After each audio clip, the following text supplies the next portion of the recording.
Welcome to the Danny Clinkscale Reasonably Irreverent podcast.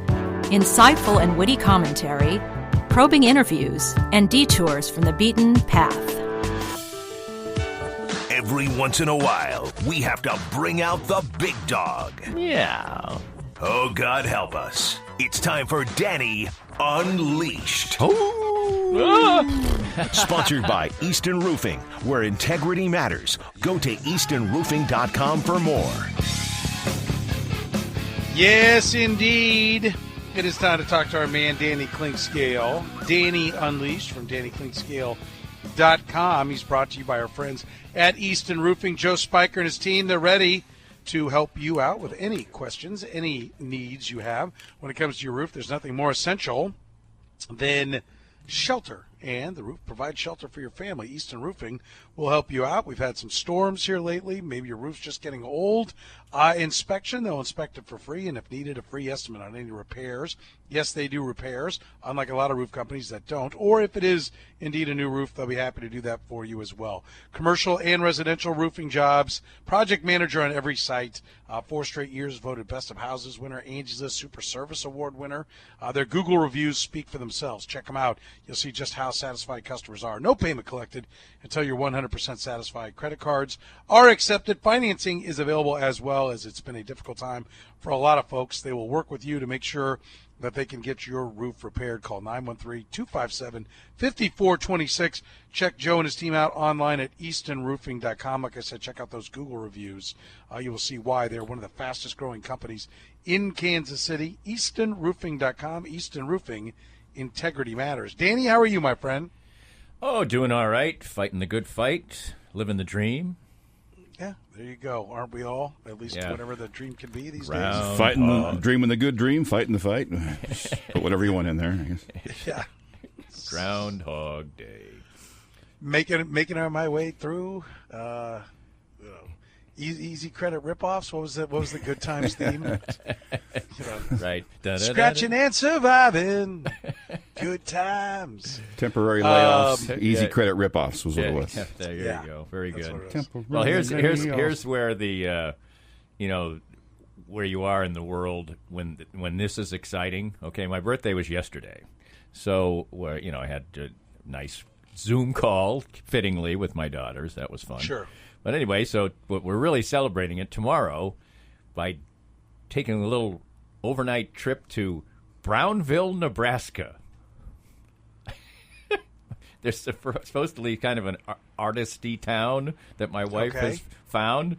So it's about 2.5 hours away from here. So we're driving there. It's a little tiny town. I guess not that much to do, but there's some historic houses, and we are both like giddy with anticipation to actually go somewhere. Anywhere. Is it right near the meatpacking plant? I don't think so. Okay. Isn't that Johnsonville? I don't know where. I know that's just been a big problem, and I know one of the big problems was in Nebraska. That's all I know. Well, there's the Whiskey Run Creek Vineyard and Winery is there. I'm just looking at that right now. But, most places are probably going to be closed. So, will you be going whiskey or wine then, I will ask you? That's a tough call because I'm really a beer guy. But my wife drinks scotch, so she would be going for whiskey. I might do a little of both. Who's to say? Okay.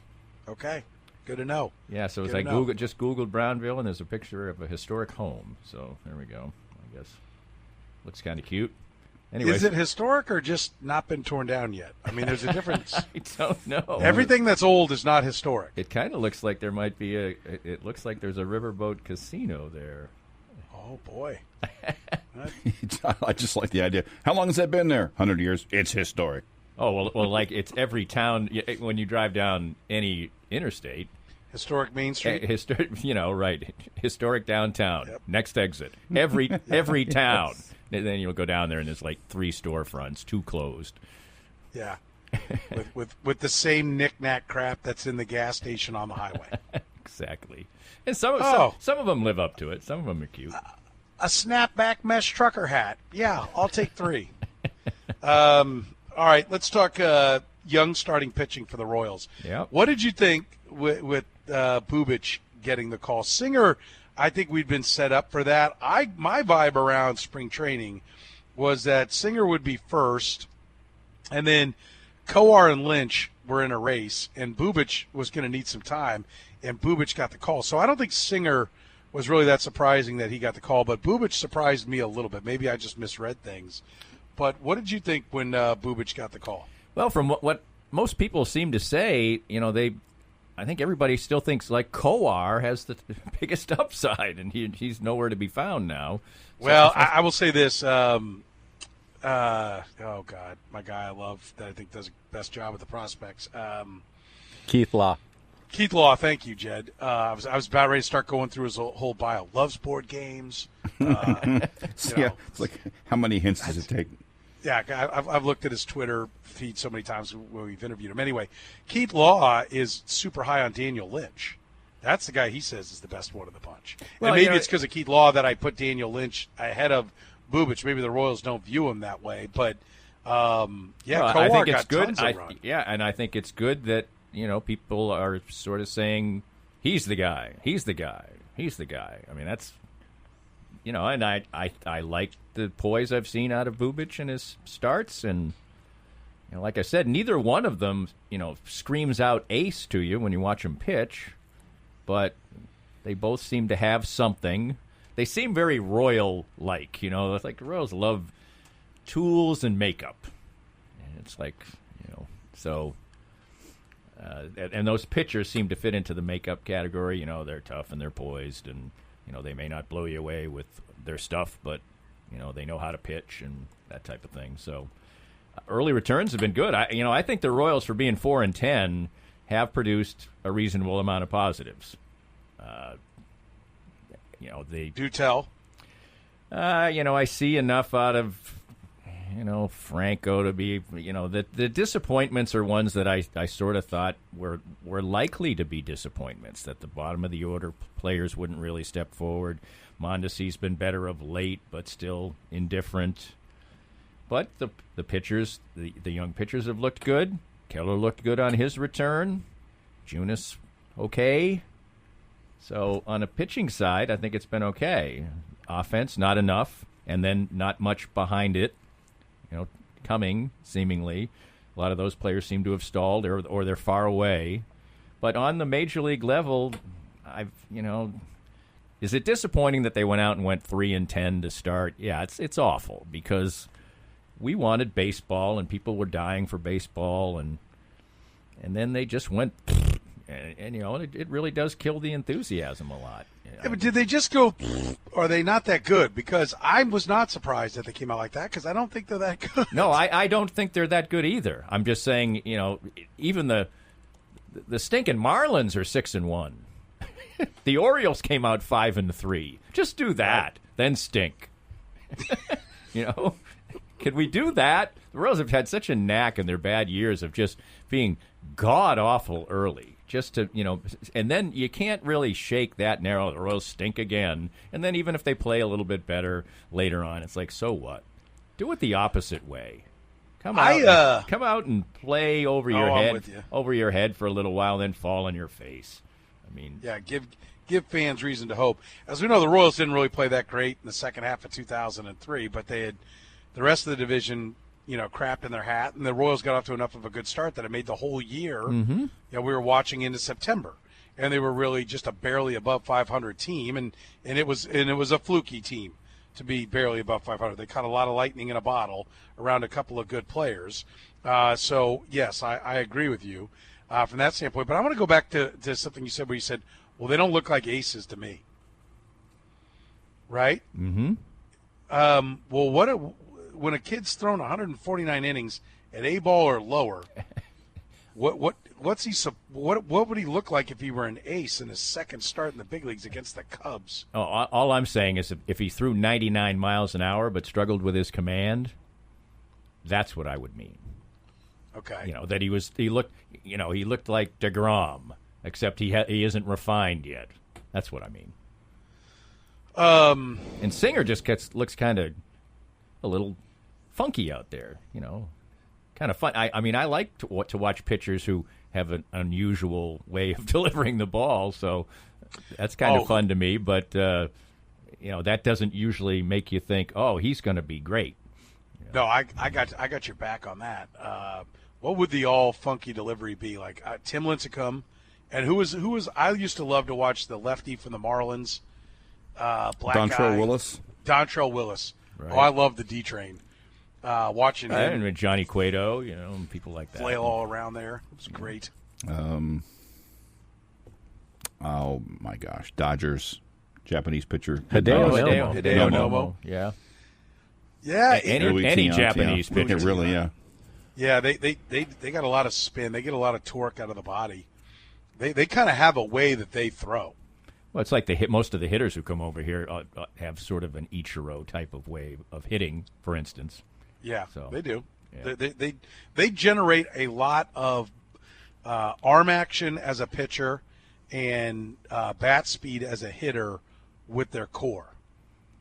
Right. You know what I mean? Mm-hmm. The high leg kick, they're twisting the whole body to try to get that. Which, listen, if you can make it happen, it takes wear and tear off the other parts of the body that are traditionally used to generate that velocity. Right, and most of the pitchers who've come over, most of them haven't been particularly big. Now we've had, Yu Darvish is obviously big, and who was the big guy, big fat guy, basically. Oh, Hideki Arabu? Yeah. You mean the fat, pussy toad? Right, yes. And note that when George Steinbrenner called him that after giving him tens of millions of dollars, that was a direct quote, and you'll note the word pussy is spelled the same way as another word, which is actually the word that George Steinbrenner used, even though for a couple of years he was quoted as having called him a pussy toad. That's actually not what he said, which I think made that story. It was a great story when he called him a fat pussy toad. When later it comes out like that wasn't actually the word he used, I think it gets even better. Yeah, agreed. Absolutely. It adds 2 more layers to the story. It's so Minimum. Steinbrenner-esque. Got to beat the Red Sox to sign a guy, gives a bunch of money to Arabu. As soon as he unveils him, well, who signed this fat pussy toad? Your son. Hank. Hanky. That's when it was great to watch the Yankees when he was doing stupid things. I was listening to the Yankees game the other day, and there's certain things where you go, wow, I'm pretty old. It's because they were noting that the Yankees are wearing a patch on their uniform this year to honor the passing of Hank Steinbrenner. Yeah, Yeah. Not George Steinbrenner. Hank. Yeah. Oh, boy. You are old, Danny. Well, Let me just fill you in. Right. Well, there's levels. I'm not Frank old. Yeah, but you can see it. You can see the exit. No, we're not that close in age. Let's not. Come on. You're pretty close. No, You just had a birthday. You're closer to him than you are to me. He's got a solid decade on me. Come on. Yeah, but when you're as old as you guys are, that's really not that Percentage-wise. When you're in your teens, yeah. But, when he was 25 and you were 15, he's way out there. Now? The Coliseum has a decade on the Pantheon. Who's counting? You may not be in the same room, but you're at least in the parking lot outside. Shut up.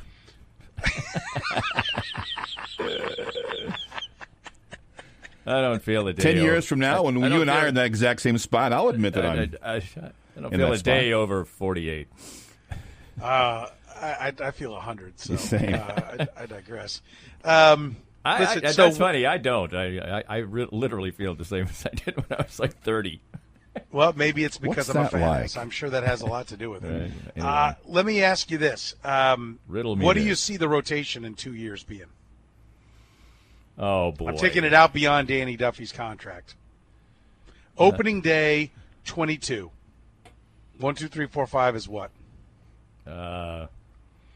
What is it, and what do you hope it is? What do we want it to be? What's the best sign? I think you hope it's all the guys that they drafted that 1 year, plus a veteran. There you go. That's what you hope. But predicting pitchers 2 years down the line, those guys could all be hurt by then. Yep.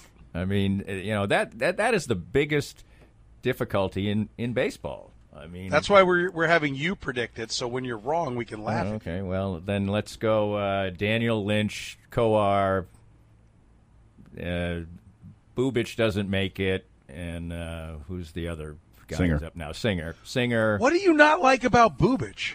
Nothing. I didn't say I didn't like. I'm just trying to pick one guy randomly out of there that might not make it, and he's the one to me that's the less toolsy. So I'll pick him. I don't know. He's already got a changeup. I have and nothing. That's a pitch that a lot of guys don't have at that age. Singer Right. doesn't have it. No, he doesn't. And he's left-handed. True. Bubich, I'm talking about. Right, I know.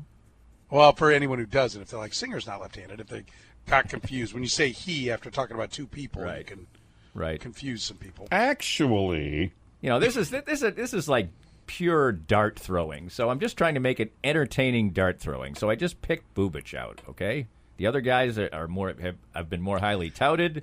He's looked good in 2 starts, so maybe I ought to pick him. But so, Danny, really, we don't bring you on to throw darts. We bring you on because you're supposedly supposed to know what you're talking about. So I gave want an a opinion. definitive- Both of these guys right now look to me like long shots to be really good starting pitchers. That's what I've observed so far. That's a pretty strong opinion for 2 guys who have come up and actually looked good. All right, and I think, well, it's strong or imbecilic or, only time will tell. I guess that's where my struggles are, is that, I think the radar gun is too much because, right, some of your top – Max Scherzer isn't getting his strikeouts at 99 miles an hour. I know Verlander was back to doing that with the Astros, but Scherzer is getting guys out with location and deception and I mean, don't get me wrong, he's still got an arm, right? But it's a slider that's devastating. It's, a pitch, the fastball and the slider. Most starting pitchers' strikeout pitch is not their fastball. Their fastball is what gets them there.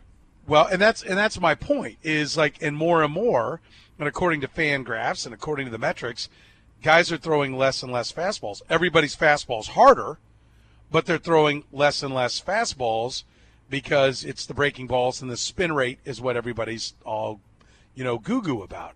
And so that's why, listen, what I'm goo-goo about is whip and strikeouts per inning, right? If you show me that you're keeping your base runners down around 1 per inning, and if you tell me that you're getting a strikeout around 1 per inning, then, or better, right, if you go beyond that, if you get your base runners below 1 per inning, and if you get your strikeouts above 1 per inning, you're an all-star. Easy, right? That's rarefied air. And so when I watch, like, here are the starts. Brady Singer, gets knocked around for 4, but he has 7 base runners in 5 innings and strikes out 8. Right, he struck out 18 batters in 15 innings. Yeah, I think that's good. Bubich has 6 base runners, 4 hits, 2 walks in 6 innings, and K's 6.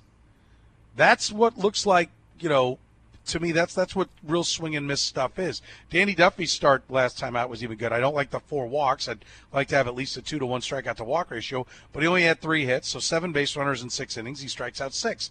And then yesterday, Keller, 5 innings, 3 hits, 2 walks, 7 Ks. More than a K per inning, 1 base runner per inning. Like, do I think he's going to throw shutout baseball all the time? No, but if he has 1 base runner per inning and strikes out more than a batter per inning, he's going to be really good. And so I think for the guys that are coming up with 150 innings, albeit highly drafted college pitchers, although I don't know that you're highly drafted after about pick 10, right? Like, I know there are plenty of pitchers that have come. Michael Wacha was like 20-something and, was really good for the Cardinals for a while and all that. There are lots of guys. But, the concept of – I don't think people realize how rare it is to have a real first-round pick who was middle of the first round in Singer, and then 3 sandwich pick first-rounders that are all looking like that are still, even at this point, being developed as starters.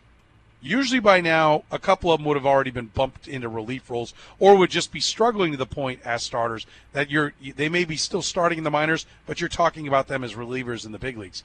They are defying the odds tremendously. I mean, do you remember when they had 5 pitchers in the top 100 back when before the World Series team? And they had like 9 guys in the top 100, I think it was. Hosmer, Moustakas. I think Christian Colon was in there. somebody else, Bubba might have been in there actually, because it was like his year of being drafted or something. But they had the pitchers were Duffy, Montgomery, Lamb, Chris Dwyer, and somebody else. And I said one day, listen, if you get a top of the rotation guy, a bottom of the rotation guy, and a reliever out of those 5, you've probably beat the odds a little bit. And people were pissed. They didn't get any of that. Right? What did they get? A middle to the bottom of the rotation guy in Duffy. He teases us, but that's what he really is right now. Right. I think it's always. I think that formula. You hope for better, but you don't often get that. I mean, I always think about those Mets pitchers a few years ago. Who were all the rage. The Isringhausen, Wilson, that bunch, and there were 4 or 5 of them, and basically, one of them became a good reliever. In the end, they got hurt, and pitchers just get hurt. That's the thing. The other thing that I caught my ear when you were talking about that, we just do have to change a little bit what we look at as far as strikeouts are concerned now, because people strike out so much that not that I'm going to sneeze for a starter at one per at a strikeout per inning, but my goodness, like. The Indians' Bieber struck out 35 batters in 22 innings this year. I mean, people just whiff all the time. It's just strikeout rates for batters are just ludicrous. They don't care. They don't care if they strike out. Yes, but I do think that it's long overdue, and maybe the Royals are just this is the yin and yang. I do agree on your strikeout. Hang on, I was going to just move on, but I do because I was reading something somebody sent me. But Odorizzi was the other guy. I do agree with your point that. What's that? Jake Odorizzi was the other guy. The pitcher you were trying to think of from that list. Yes, thank you. Yeah. Strikeouts are more plentiful because batters are much more willing to go ahead and strike out. But you still got to go get them, and they're getting them. And the Royals have had a lot of guys who couldn't get them. I mean, we're talking about Brad Keller. Brad Keller hasn't been getting them. He did last night, but Curtis pointed out he's 6 Ks per 9, 6.2. That's, these guys are coming out first look and 9 Ks per 9. I guess part of what I'm saying, and I'm sure we have to get to break, but the early on, especially because of what you just talked about, that they haven't been seen, I'm more judging them with the eye test than I am with the results test, a little bit. Yeah. Nate texted me this. I thought this was, I think this is a really good point. He said, interesting that all those guys were high school guys that the Royals were developing, and all these guys that are making it are college guys. And that was a kind of a philosophical change for the Royals, too. Yes, very much so. Yep. Very much so. And I think they were taking high school guys just to take high school guys and didn't realize some of the best arms were still already in college. And, it's okay to go ahead and take different guys that maybe, the Braves had always wanted to get their guys and develop them their way. Well, that hadn't been working. And so they shifted gears. They took Asa Lacy this year. That's another arm we could talk about. Like, to me, I'll give you the best case scenario, and then we will break. The best case scenario is probably Asa Lacy at the top, or really even as a number 2, as the highest picked. And then one of these other guys has just gone, Daniel Lynch is what, Keith Law says he is. So it's Lynch, Lacy, Kowar, Bubich, and who am I forgetting here? Singer. I mean, right. that's what your dream is. That's what your dream is. And so, listen, they got a lot of arms. That's a good thing. We'll take a break. Danny Unleashed, Danny Clinkscale's with us from DannyClinkscale.com. He's brought to you by my friends at Easton Roofing. They're the folks I trust up on my roof. You can call today at 913-257-5426. Check out their incredible reviews on Google, commercial and residential jobs. Yes, they do them both, whether it's your house or your business that needs that new roof. No matter what kind of roof it is, Easton Roofing is the guys you should call. Fastest growing company in Kansas City. Call 913-257-5426. Find them online at eastonroofing.com. More of Danny's Reasonably Irreverent podcast after this. We're here with Joe Spiker, the CEO and president of Easton Roofing. And, Joe, you had a great year in 2019, a record year. 2020 comes, things are moving smoothly along, and then the coronavirus comes. But your company seemed to be very ready, very proactive, and very ready to serve your customers well. Yeah, we adopted social distancing very early before the cities even put out the notices. And we started working from home. We are largely cloud-based as a company, so that transition was easy. Our technicians are wearing masks and gloves, and salespeople are not meeting with homeowners. We're doing everything digitally and doing everything we can to do our part to get over this as quickly as possible. So for any needs that people have right now, what's the best way to get in touch with you? Well, you can always call us, 913-257-5426. But the best way is to go to eastonroofing.com, put your information in, and we'll give you a call. Easton Roofing. Integrity matters. John Gilliam, 75 today. He scored the first touchdown in Saints history. What was unusual about it? Daniel, it was for Robert, the other team. No. In classic Saints fashion, it was for the other team. Danny, you were 11 years old in 1967. Do you remember how it happened or why it's unusual? You know, I remember seeing him in that uniform, but was it the very first kickoff in their franchise history? It was the opening kickoff of the Saints' first game in 1967. What's more amazing is it was the second year in a row that it happened. Joe Auer did it for the Dolphins in 1966. So back-to-back years, a team opening kickoff touchdown.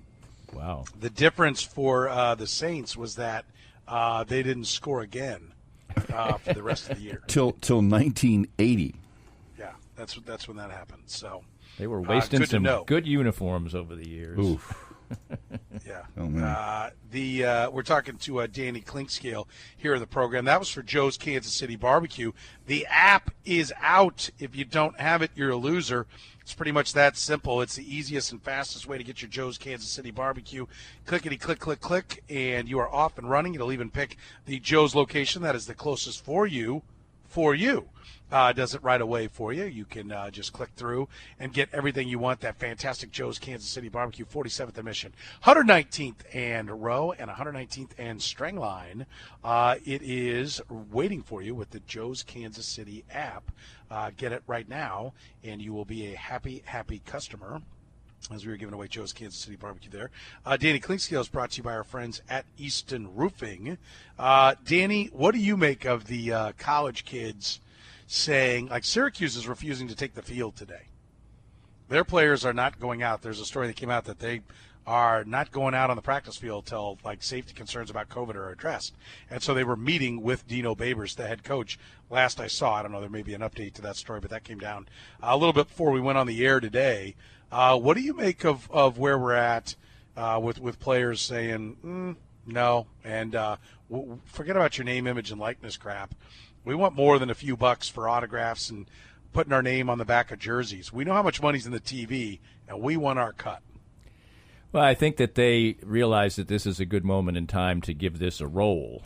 Now, you know, there's more public sentiment that will be behind them, and say the season itself is in jeopardy. So it's not like people are sitting around going, come on, we've got a national championship, we've got a league championship to win. Get your butt out there and play some football. I mean, it's not that. And then we're in a context where, you know, there's serious reports about Colorado State telling their players that they don't even want them to comply with these things.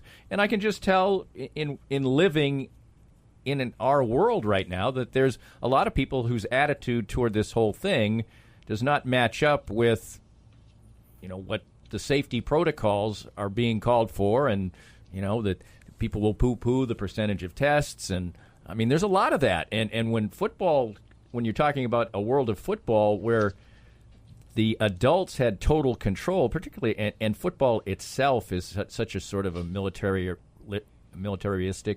you know, structured. Militaristic, thank you. Structured environment where coaches have been extremely empowered for a long, long time, you know, and the players have chipped away, and, you know, we hear coaches say, well, you have to coach these guys differently now and things like that. But that whole environment, that whole structure, I think lends itself to less, as it were, open-mindedness towards what the young people are trying to do here. But I think they have seen a window of opportunity where perhaps they'll be taken a little bit more seriously. And maybe that window of opportunity will pass, and maybe in some regards they're trying to overshoot the mark. I think some of the things that the Pac-12 players put out there were a little rich. But, you know, you shoot high and then see what you get. I mean, so I think they do realize that there's some power and some voice here, and they've seen it work in other situations. There'll be times when I think that they're probably being unreasonable, but I haven't seen that much of that. Like I said, I think there was some overreach in the Pac-12 players' demands, but 50-50 revenue was trotted out there at one point in time. Right, which to me is like, here's what I'm getting at. 10 years from now, what's college football look like? I think we just have to decide. We're going to come to a point where we're going to decide whether we want the structure of college sports to be in any way similar to this. Whether we're going to say, hey, if you really want serious compensation, you're going to have to go play professional football or professional basketball, and that outlet is going to have to be out there, and we're just not going to do it. That may happen as well, because I don't know if you can continue drip by drip going down a model of compensation and have it be college football or college basketball. It just will be something else. So I think we may, if I was going to guess, I would think that we would end up with far more professional avenues for people to play their sports, younger people turning professional, somewhat of a more European model, but I think we have too much. It's not going to be a European model because they don't even play college athletics basically in most of Europe. And why? Because it's about the academics? Right. And I know that was a joke. Yeah, I know it was a joke, and right. I mean, my daughter went to the University of London. There were no University of London teams. She didn't go to any games. I mean, right. You just played for a club team, or that was that, and we can't quite go to that structure because I think college sports is entrenched. So I think there's going to be some kind of college. My guess would be that we're going to go back to more of an older model for college sports with more opportunities for people to play on a professional level. That would be my guess right now. But what I don't get is why does college football continue to be the stooge for the NFL? Like, I totally get why the NFL is like, why are we going to, my passion would be to have a minor league, and I think it would create better NFL football as well if you could be running your system instead of like grabbing guys off the street on week 9 that have never played in your system. If you had guys you could call up and replace injured players that knew the systems that you were running because they were playing Thursday nights in Topeka, right, and against other teams just like them from other clubs, other teams. Other teams, minor league teams, I think we would have better NFL football. I think quarterback play really needs it. Like, I think there are guys, the Trent Green story of just basically not playing for 6 years and then suddenly getting on the field and being able to flip the switch and go is insane. And I think there are a lot of quarterbacks, if Blaine Gabbert could have played every week for 3 years in the minor leagues, like maybe he would have been pretty good. And the NFL is better with good quarterbacks. Well, the NFL has just done a great job of spurning the opportunity to, when they tried it a couple of times, they did it in Europe. I mean, they'd have to take a financial risk, which wouldn't be a great one, to have trot out a AAA. So I get it. Listen, where you'd play reasonably close to your town, and if people were going to watch players who 6, 7, 8, 10 of them per year ended up playing for the Chiefs, then I think you could attract some fans. I've been saying it for more than a decade. I agree. Here's the issue, though. I understand why the NFL doesn't, because, why should we take that risk? Why should we spend that money when we don't have to? We're already wildly popular. We're already the number one sport, so we don't have to get better. So what I think could change that, and it's a long way off, but it's like the NBA breathing down their necks. I don't think it's baseball. It'll be the NBA and it'll be soccer one day when we have more of a global economy. That may be 100 years from now or whatever. But I do think that at some point they're going to be like, all right, we got to change what we're doing. What I don't get is, so I totally get why the NFL is like, why would we expedite that process? We're just going to sit on what we have. So they're going to need to be pushed by the NBA or soccer. Well, we've seen the cracks in the NBA. I mean, how many guys now? 8 or 9 college-eligible stars are just I think that's opting done. for the D League now, and Yes. those numbers are starting to rise to not even play. And the NBA now has every team except for like one has their own minor league team. So I mean, I think that's already done. We're 70% of the way there with the NBA. The summer leagues are ratings hits on ESPN. People will watch that next level of talent. They're stars now with their Instagrams and their social media. They're stars before they ever get to the colleges. Zion Williamson was a dunk champion, and his videos were everywhere. They don't necessarily need the marketing anymore because social media does that for them. So but the reality of how small the NBA roster is, and I think the reality of how many basketball teams there are in college is college basketball will be okay. The best of the best will go on through. Most of the of your all-stars will all be guys that never go to college. There'll be some all-stars that go through college. There'll be lots of glue players or mortar players on NBA teams that went to college. But college basketball will be fine because the pageantry and all that will be there. College football, I get, is a little bit different. My point is this. I get why the NFL doesn't want to spend it. I don't know why college football doesn't just say, here they are.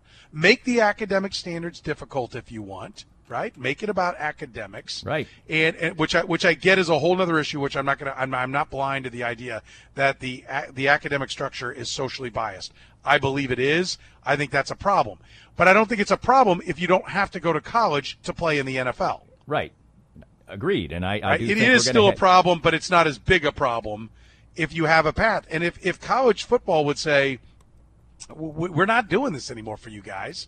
And so we're going to let everybody leave college football and go to your league. And we're going to help. We're going to pay for the lawsuits of those players against the NFL.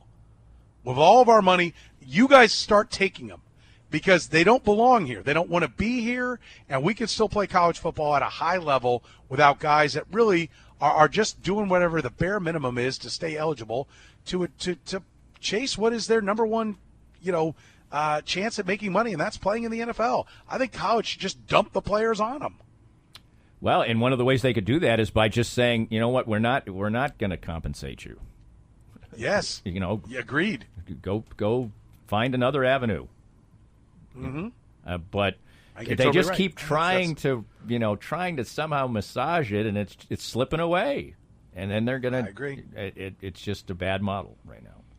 I agree. All right, we will take a break. More with Danny Clinkscale, brought to you by Easton Roofing. Easton Roofing, integrity matters. Call 913-257-5426. See him online at eastonroofing.com. More of Danny's Reasonably Irreverent podcast after this. We're here with Joe Spiker, the CEO and president of Easton Roofing. What's the difference at this time of year as we head toward the warmer months for homeowners, and what should they be looking at, coronavirus or not? If you didn't do a good job of home maintenance in the fall, cleaning your gutters out, when we get the spring rains, that can be a real problem. So you want to make sure that you've done a good job on your home maintenance, cleaning your gutters out. We can help with that. I always tell people they never get their roof inspected. They get their furnace inspected once a year, but they never get their roof inspected. And we do the inspection on your roof for free. So you call, you make an appointment, and we'll show up, do the inspection. It's free. You should have your roof looked at once a year. Take advantage of us. And most likely you're fine. And if there's a problem, hopefully we can get out in front of it and save you money in the end. So for any needs that people have right now, what's the best way to get in touch with you?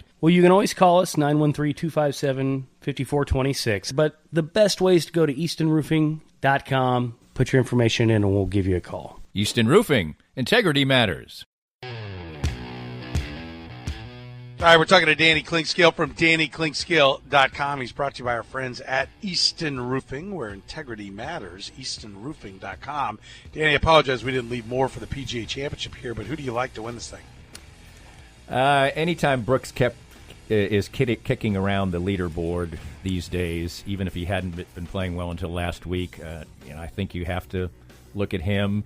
If you're looking for an outside player who probably should have won one maybe by now, it's maybe Tommy Fleetwood, who's up near the top of the leaderboard right now. But if I had to pick my own money, use my own money right now, and I'm not even a fan, I would pick Brooks Koepka. Who would win in a fight, Jordan Spieth or Bryce DeChambeau? Well, Jordan Spieth is actually bigger than you anticipate. He's tall, but DeChambeau now is just like a big, he's like 6'3". But DeChambeau's just a big wrestler right now. Roids. It's too fat. Too fat. This podcast was made possible by our great sponsors like Easton Roofing, the presenting sponsor of Kansas City Profiles at the Danny Kling Scale Reasonably Irreverent podcast. Easton Roofing, where integrity matters. We hope you enjoyed the latest Danny Kling Scale Reasonably Irreverent podcast. Come back soon for something fresh and new.